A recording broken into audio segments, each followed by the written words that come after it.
Manuel, encantado de volverte a recibir en el programa. Un gustazo, casi Hace 2 años y pico. 2 años y pico. Sí, este programa ya tiene más de 3 años.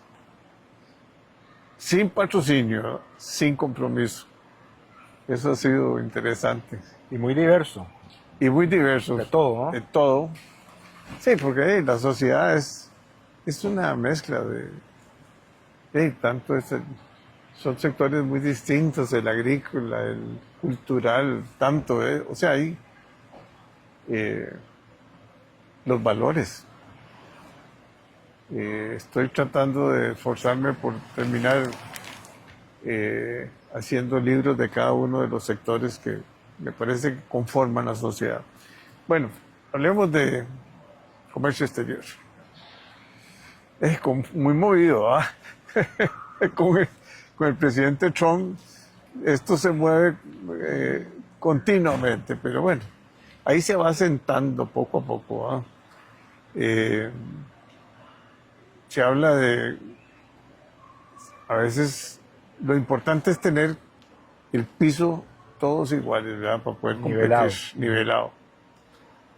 México estaba en una posición favorable contra nosotros y ahora pareciera que les van a meter un impuesto nuevo y bueno, no sabemos, o sea, porque el hombre cambia en una semana, ¿va? Pero esto está afectando todo, la logística, está afectando en las dos guerras que tenemos, complicadas, ¿verdad? Medio Oriente, muy complicado.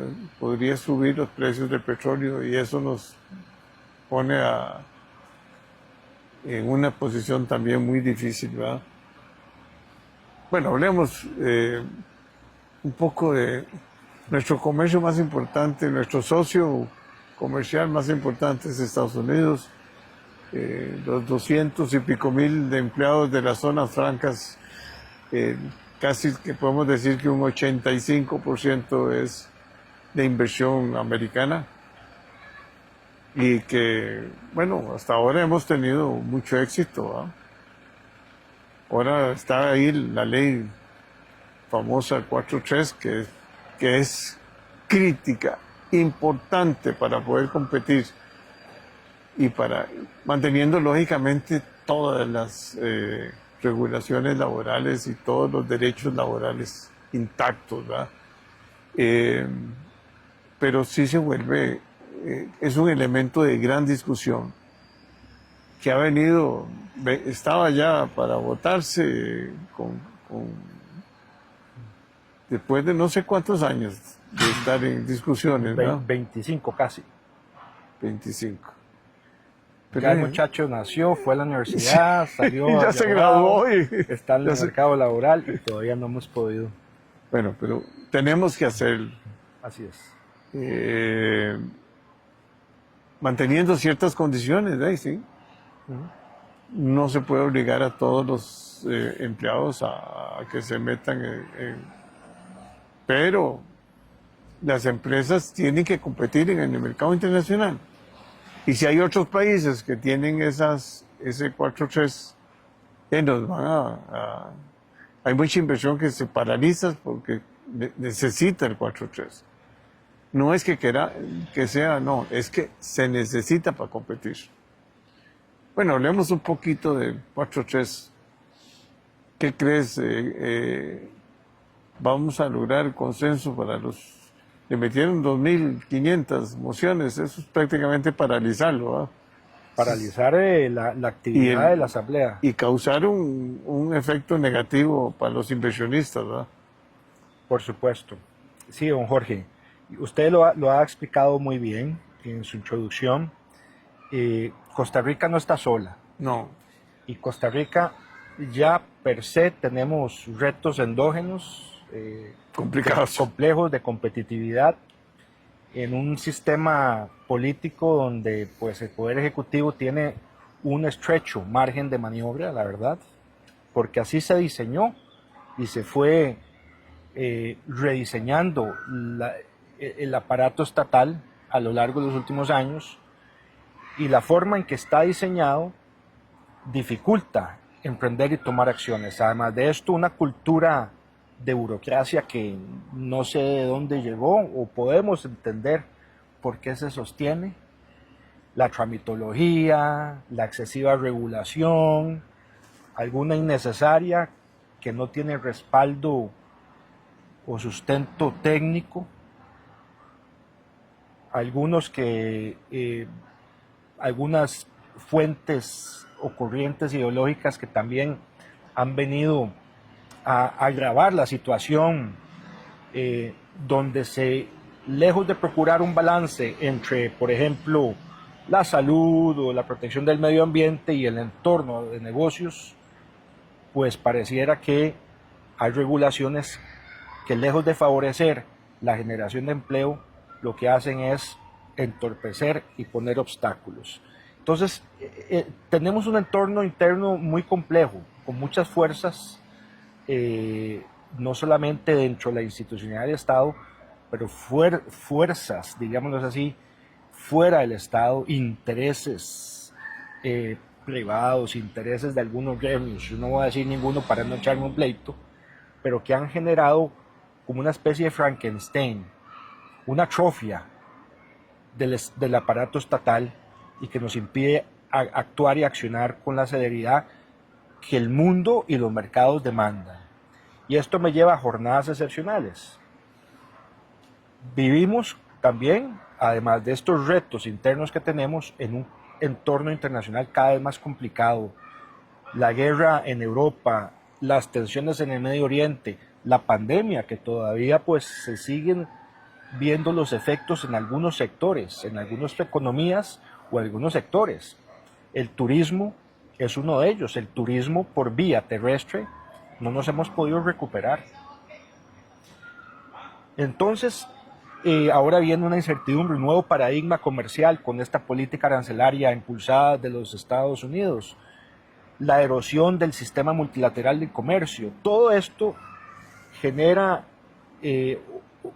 una tormenta perfecta. Es como un cóctel donde usted le va añadiendo ingredientes sin saber siquiera si la dosis de lo que usted le está impregnando es saludable para el entorno de negocios o no. Y figúrese que ahora que estamos en este mundo tan complejo, tan competitivo, donde hay economías que quizás tienen un espacio fiscal para dar mayores concesiones, economías que quizás tienen una posibilidad de dar otro tipo de incentivos que nosotros no podemos dar adicional a los que ya damos en zona franca, pues hay que estar siendo pragmático y creativo. ¿Cómo vamos a jugar el juego? ¿Cómo vamos a dosificar o cómo vamos a mejorar esa salsa, la salsa costarricense? Porque si seguimos cocinando con la misma receta, pero hay otras economías que más son dinámicas, más flexibles, más flexibles, pues tal vez el comensal prefiere irse para allá. Y jornadas excepcionales es un proyecto de ley que lo que busca es modernizar, adecuar nuestro marco laboral de muchos años. Muchos años. El Código Laboral viene de los años 40, inicios de los 40. Tenemos más de 80 años. Pues Costa Rica, el mundo, y Costa Rica es muy diferente, la Costa Rica de hoy a la de hace 80 años. ¿Quién hubiera imaginado que íbamos a ser una de las mecas a nivel no solamente regional, pero mundial en manufactura avanzada en dispositivos médicos? ¿Quién hubiera imaginado que Costa Rica se iba a atrever a ofrecer y a atraer inversión en semiconductores, en servicios corporativos cada vez más sofisticados como la nube, inteligencia artificial, ciberseguridad, cosas que no existían en esa época? Entonces tenemos que modernizarnos, adaptarnos y adecuarnos. Y lo que le hemos pedido a los diputados es que se permitan a sí mismos tener esa discusión por el fondo. ¿Por qué? Porque para poder tener esa discusión por el fondo, si eso es lo que nos sirve o no nos sirve, pues sabemos cómo opera el poder legislativo. Y sin una vía rápida que ponga ciertos límites a la discusión, a los tiempos para discutir un proyecto de ley, esto no iba a avanzar y nos iba a tomar otros 25 años más. Esa es la primera batalla. Luego vendrá la batalla ya de fondo, donde ellos tienen su derecho legítimo de procurar mejoras que atiendan temas razonables como red de cuidado, inspecciones. Está legal, está justo, pero para poder siquiera tener esas discusiones hay que aprobar la vía rápida y es lo que se pudo conseguir, pero lamentablemente algunos diputados de manera irresponsable, diría yo, han tirado una batería de mociones con el fin de atrasar esto lo más que se pueda, esta discusión lo más que se pueda, y al mismo tiempo impedir al Parlamento de que pueda avanzar en la discusión de otros proyectos importantes para el país. Ahí es donde estamos. Y no entenderán los diputados que los horarios de nosotros son diferentes a los horarios de Europa o los horarios del Asia, o en los mismos Estados Unidos hay horarios diferentes y ahí uno tiene que estar contactando. Y ahí, yo no voy a llamar a Inglaterra a las 7, 8 de la noche, porque no son las 7, 8 de la noche, son 8 horas después, ¿verdad? No hay posibilidades tampoco las tarifas eléctricas también cambian, o sea... Esa es la siguiente discusión esa es la que tenemos que emprender. Bueno, yo escribí mucho sobre eso de las tarifas eléctricas. Vos tenés que bajar costos, ¿verdad? Este país es caro, ¿verdad? El tipo de cambio nos afecta mucho a todos los sectores exportadores y al turismo y a todos los que estamos impulsando eso. Hay que combatir lógicamente la parte esta del narcotráfico y todo lo que es la inseguridad. Eso es un problema serio, igual que el problema de la educación, que nosotros bueno, vos como ministro de Exportación, yo gozo, pues. Por ejemplo, Estados Unidos te dice, bueno, yo quiero hacer el iPhone en Estados Unidos. Sí, vaya, hágalo. Y le va a costar 500, 600 dólares más. ¿Por qué? Porque no es que no sean competitivos los norteamericanos, es que no hay mano de obra económica. Costa Rica tiene un salario mínimos buenos, gracias a Dios, pero la productividad no ha crecido por un montón de variables, ¿verdad? Ha mejorado la productividad laboral. Sí, ha mejorado. Ha mejorado bastante y la seguimos liderando. Pero ha mejorado porque estamos exportando productos con altos valores agregados, ¿verdad? No significa que haya espacio para mejorar todavía más, por supuesto. Claro que hay mucho. Pero vuelvo a lo mismo, o sea, nosotros necesitamos reformas importantes. El sector exportador tiene que tener puertos competitivos, ¿verdad? No puede seguir con el puerto de Punta Arenas ni con hablar de un nuevo de un nuevo aeropuerto en Orotina. Bueno, pero ¿cuánto duraríamos de montarnos para coger un avión para ir a Orotina? Para la Alajuela ya son 1 hora y pico, ¿verdad? Entonces, hay un montón de variables que el sector exportador, que es el sector más dinámico, el que está creciendo a 2 dígitos, bueno, está el otro sector también industrial, que está más afectado, ¿verdad? Que no tiene tal vez los incentivos, sí los tiene, pero tiene muchos problemas con las fronteras, tiene problemas con un mercado centroamericano que se quedó muy atrás, ¿verdad? O sea, no podemos seguir pensando a mí me tocó ir a República Dominicana a vender productos y a Honduras y Guatemala y todo lo que era la SIECA. Pero es importante porque es el 70 y pico por ciento de la actividad económica más o menos. Y ahí tenés 2 locomotoras, ¿verdad? Uno que es un sector exportador creciendo mucho, ¿verdad? Y a pesar de toda la incertidumbre y todo, está creciendo, ¿verdad? A pesar de... No 1 dígito, sino 2. Pero no nos confiemos, ¿verdad? Porque muchos andan... la competencia es competencia, el mundo es se abre. Ahora México va a dar más posibilidades, más facilidades para todo. Nosotros seguimos con problemas serios, el costo de la energía eléctrica, el costo de las cargas sociales, pero el costo de la energía, y ahora necesitamos el 5G, ¿verdad? Para poder competir en muchas cosas, sobre todo en servicios. Pero yo creo que los diputados, con todo el respeto, o los que se oponen, no son todos los diputados, a que se discuta esto del 4.3 y que le pregunten a los empleados. Hay muchos empleados que yo creo que van a estar felices. Es más, existe, ¿verdad? esa práctica, ¿verdad?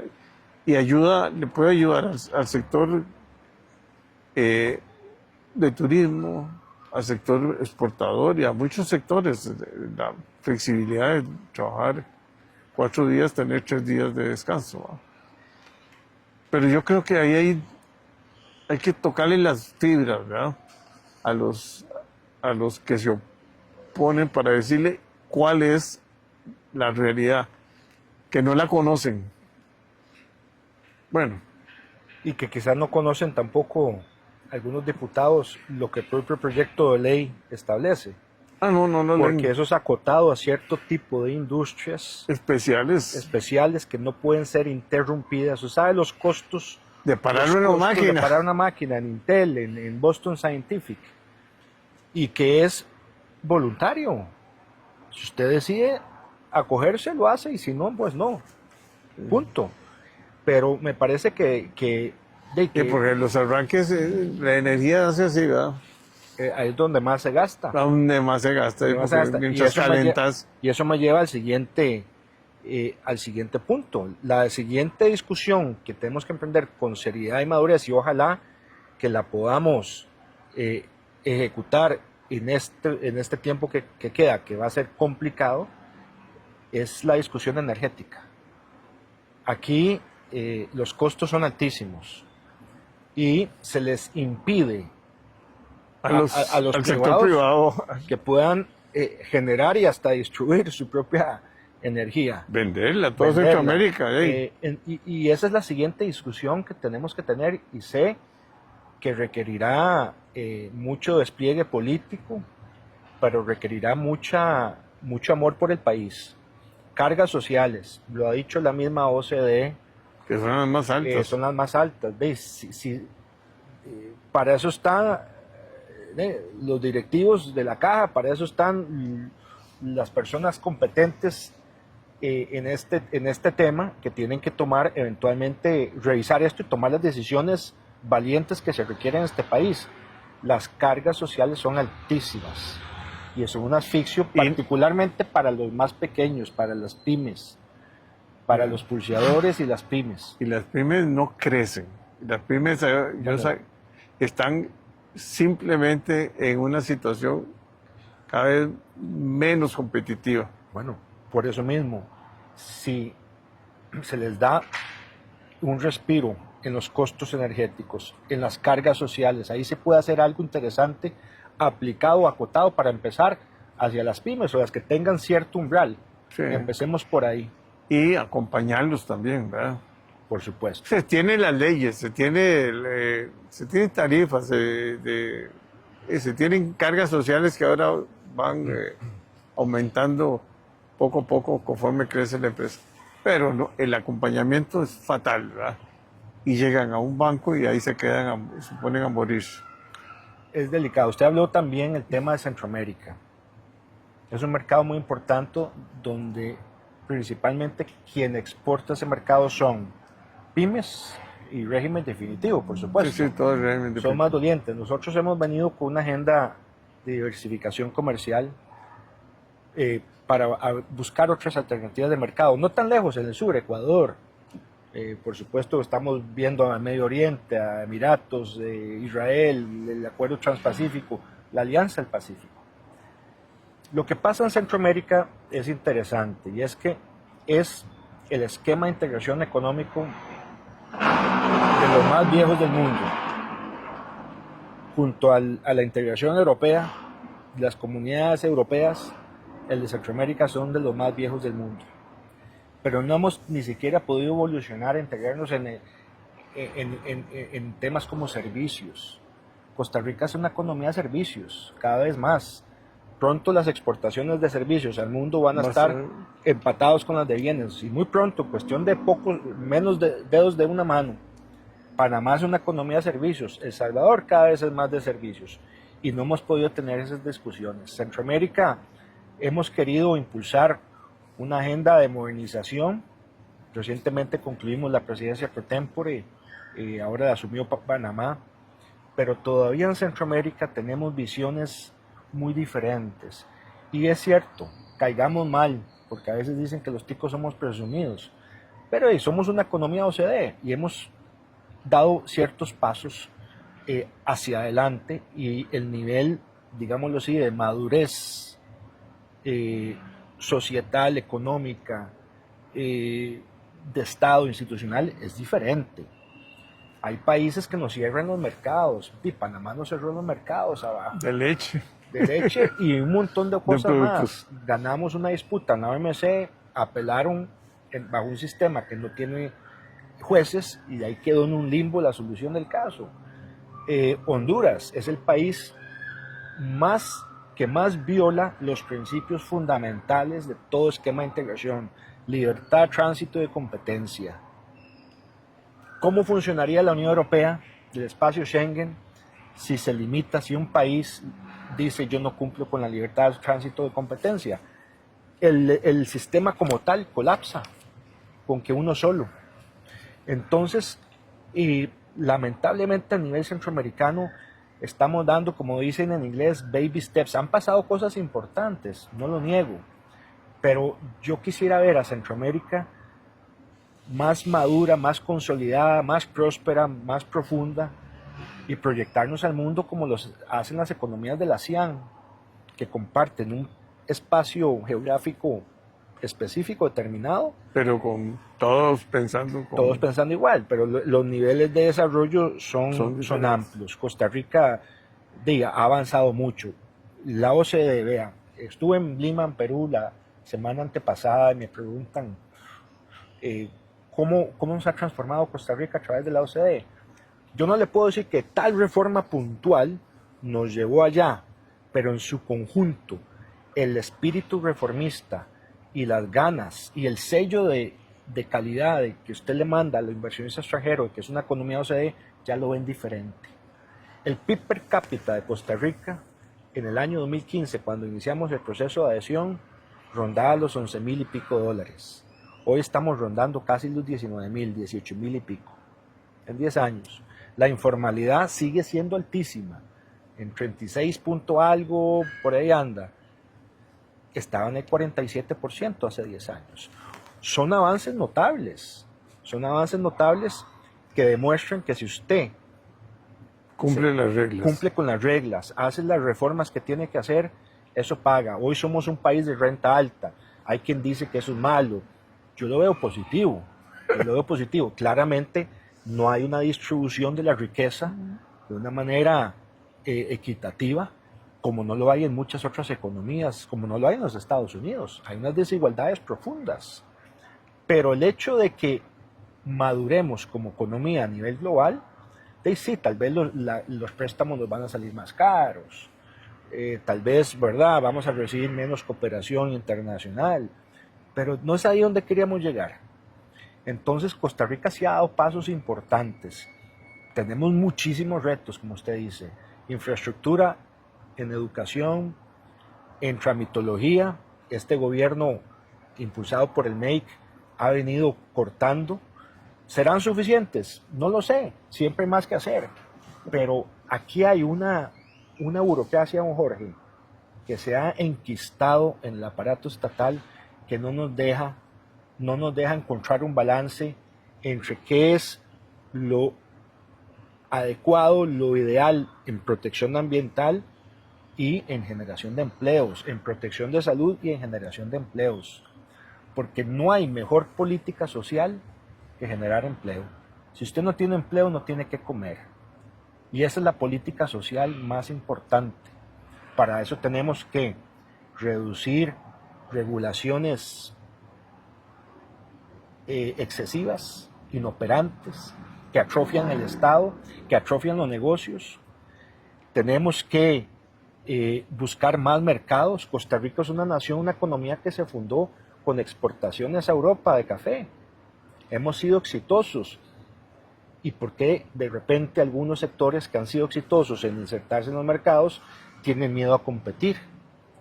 Tenemos que seguir impulsando la reforma energética, fundamental. Ese es el siguiente pleito que sigue.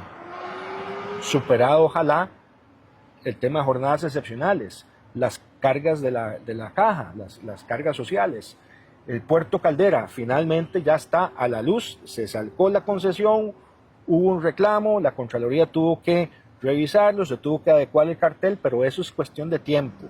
Lo importante son las medidas de mitigación y de oxígeno que pueda dotar la autoridad portuaria para que mientras se da la construcción del puerto, pues esa carga, ¿verdad?, pueda atenderse de una manera efectiva, que no haya una acumulación de buques ahí en la bahía por semanas.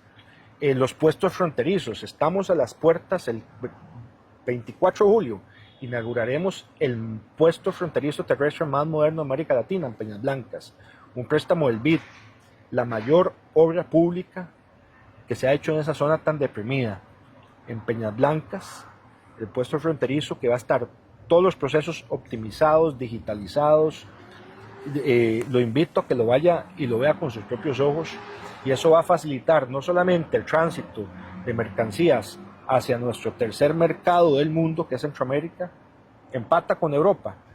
Ahora, hoy por hoy es el tercer mercado, 2 puntos porcentuales debajo de Europa. Pymes, todo eso facilita el comercio, facilitación del comercio. El de Paso Canoas que inauguramos el año pasado. Son puestos fundamentales para dinamizar no solamente la economía local, pero para facilitar el comercio, que es la otra cara de la moneda. Por un lado está bien buscar nuevos mercados, no nos podemos quedar en el closet ahí encerrados, hay que salir al mundo, pero también hay que facilitar la forma en que comerciamos, y eso es parte, son contribuciones importantes que estamos haciendo.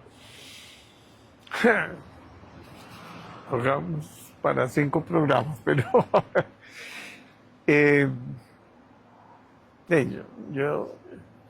yo creo que mi historia es mucho de esa lucha contra esa estructura tan rígida y que para todo hay que buscar un abogado.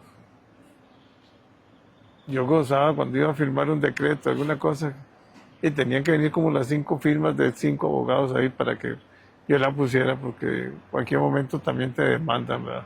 Hay muchos abogados en Costa Rica. Muchos abogados, buenos y malos, ¿verdad? Pero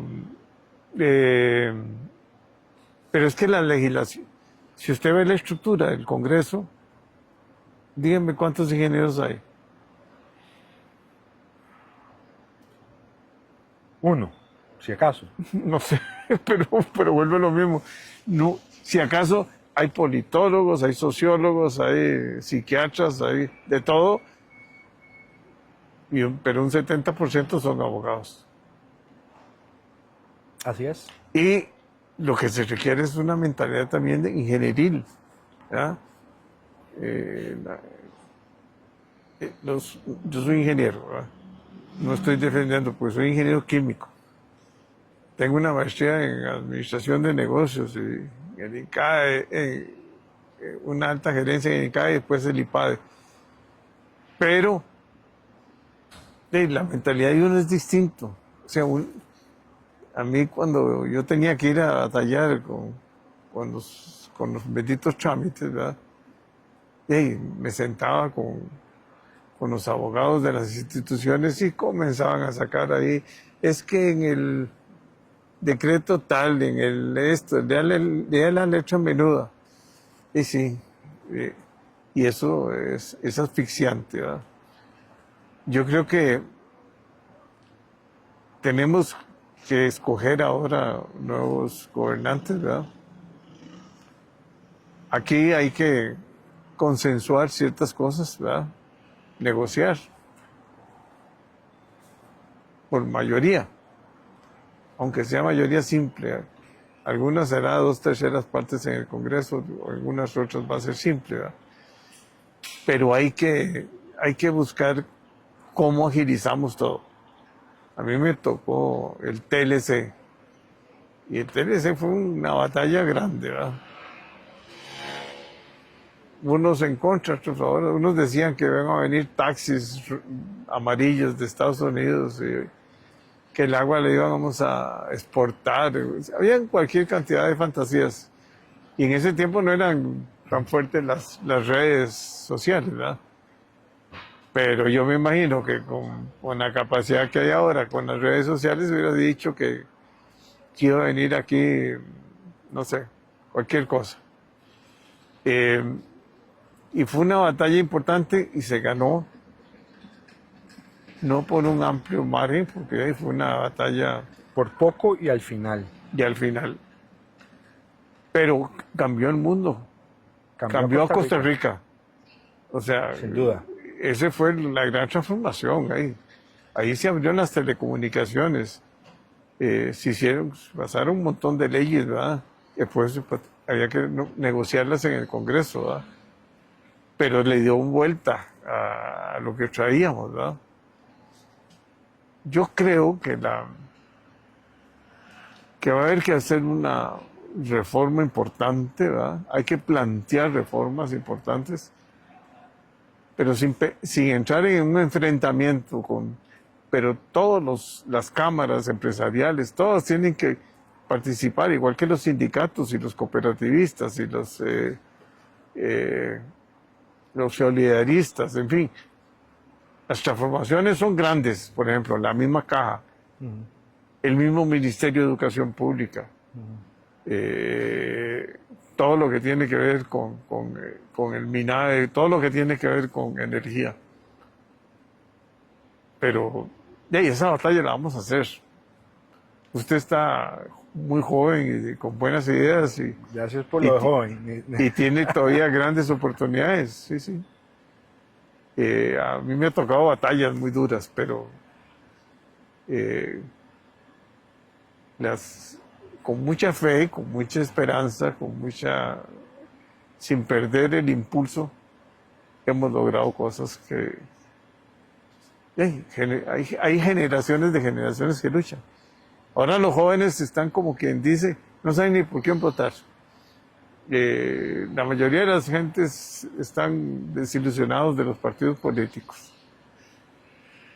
Hay que volver a ilusionarse porque Costa Rica es una democracia ejemplar y hay que rescatarla, pero hay que quitarle todo ese montón de problemas a la producción, porque como muy bien lo decís vos,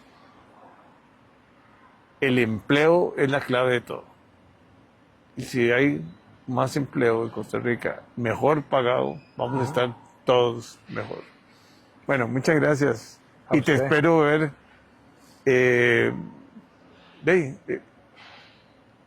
este año. Cuando usted guste, pues para mí es un placer venir acá y conversar con Sí, con porque usted, hay mucha cosa que discutir. Todo lo que es transpacífico es un tema muy importante. Muy y importante. Lo mismo 4.3 y lo mismo que lo que es la educación. Es que el sector exportador tiene todo. Porque para exportar hay que ir a pelear al mundo. Y para pelear en el mundo, tenés que pelear con las economías más avanzadas y con la gente de mayor productividad. Y hemos sido exitosos. Y hemos sido muy exitosos. Sí, muy exitosos. Bueno, muchas gracias. Un placer, don Jorge. Encantado de verte. Igualmente. Hasta la próxima.